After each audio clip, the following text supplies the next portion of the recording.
Recientemente tuve la oportunidad de presenciar el proceso electoral en el Perú.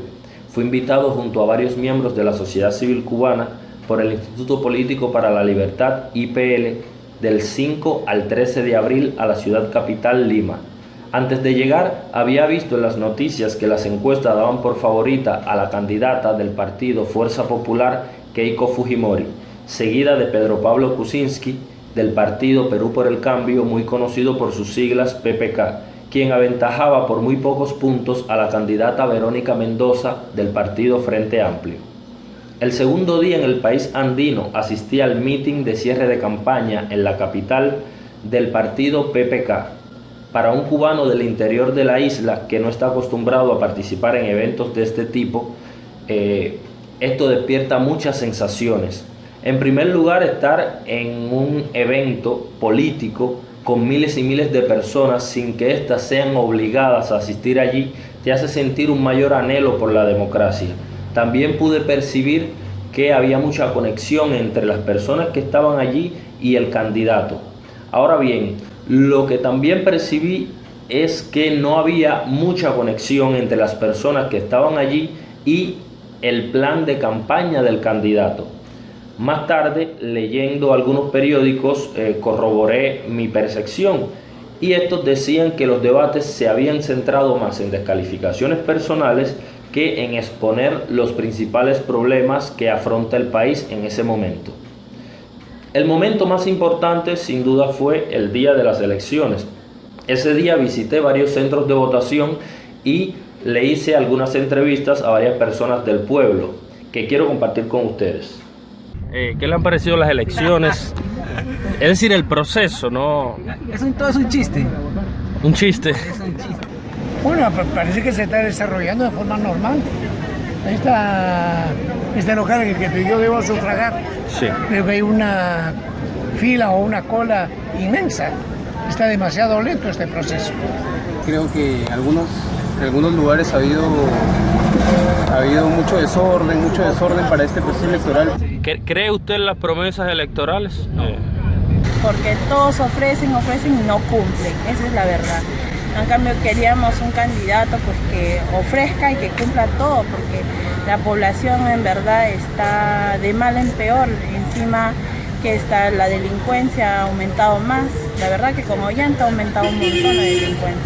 Entonces, ¿cree que el tema seguridad es uno de los principales a resolver para el próximo presidente?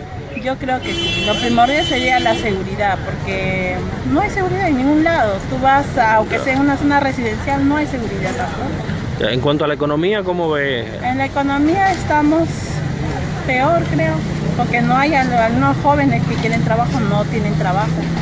En el caso personal de usted, ¿está de acuerdo con mayor intervención o menor intervención del Estado en la vida del ciudadano? Yo creo que ese es un punto central, por ejemplo, para la reforma constitucional. Yo no creo de que el Estado, como institución, como órgano que regula el funcionamiento de una nación, tenga que jugar un rol subsidiario en la economía. Claro. De ninguna manera. Debe tener, además de una función de control, garantizar mayores fuentes de ingresos para cumplir con una adecuada política social. Porque si una política social que tenga que beneficiar a los sectores más pobres, más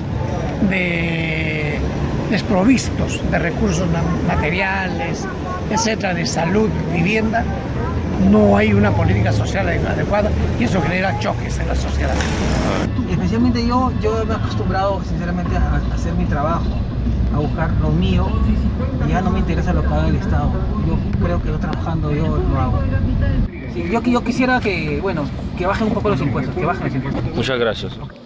Entre las opiniones, como pudieron ver, destacaba el rechazo a políticas paternalistas.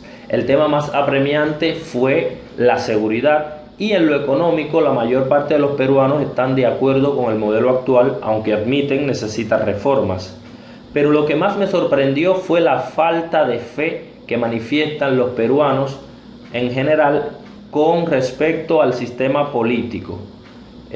Al final del día, los resultados dieron el primer lugar a Keiko Fujimori con un porcentaje que la lanza a segunda vuelta con Pedro Pablo Kuczynski. Al final, cuando terminaron de escrutarse todas las mesas, los resultados se mantuvieron prácticamente igual. La experiencia de este proceso fue muy rica y reconfortante. Estando allí no podía pensar en otra cosa que en volver a Cuba y continuar luchando para que los cubanos podamos elegir democráticamente a nuestros representantes. Sin embargo, me hacía una pregunta: ¿cómo un país como el Perú, con una historia marcada con golpes de estados, terrorismo, crisis económicas, dictaduras, no era capaz de valorar lo que ha logrado? Pues además de su joven democracia, desde los primeros años de la década del 2000, el país no ha dejado de crecer en lo económico. Y no me formulo esta pregunta, debido a las críticas del pueblo a aquellas cosas que se pueden mejorar, sino a la tendencia de creer que las cosas no sirven para nada porque sencillamente no son perfectas. Y es una tendencia que hemos visto manifestarse en varios pueblos de América Latina. Por ejemplo, hay quien dice de que esto es consecuencia de la acumulación en la memoria histórica de los pueblos de décadas y décadas de malas gestiones de los políticos. Otros dicen que los pueblos tienen a los gobernantes que se merecen, y esto es lo más parecido que existe a la pregunta, de quién nació primero, si la gallina o el huevo, porque realmente los políticos salen del pueblo. Creo que lo más importante no es determinar culpables, sino soluciones. Por un lado, un pueblo sin cultura política democrática necesaria no puede tener una clase política eficiente.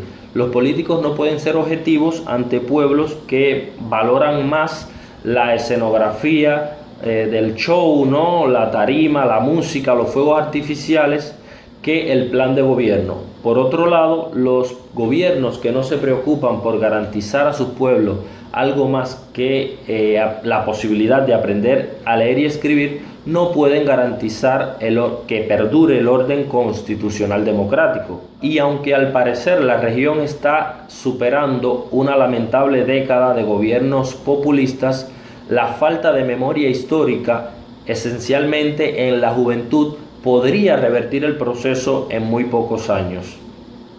La necesidad de un programa de educación que incluya en toda su magnitud el respeto por los derechos humanos y las libertades fundamentales, la democracia liberal y el Estado de Derecho se impone en todas las naciones latinoamericanas. Creo que en tanto los gobiernos democráticos y las instituciones de la sociedad civil no pongan empeño en esto, siempre estarán a merced de que un elemento populista antisistema con sed de poder termine hundiendo en la miseria institucional y material a cualquiera de los pueblos de América Latina, tal y como lo ha hecho el castrismo en Cuba y el chavismo en Venezuela.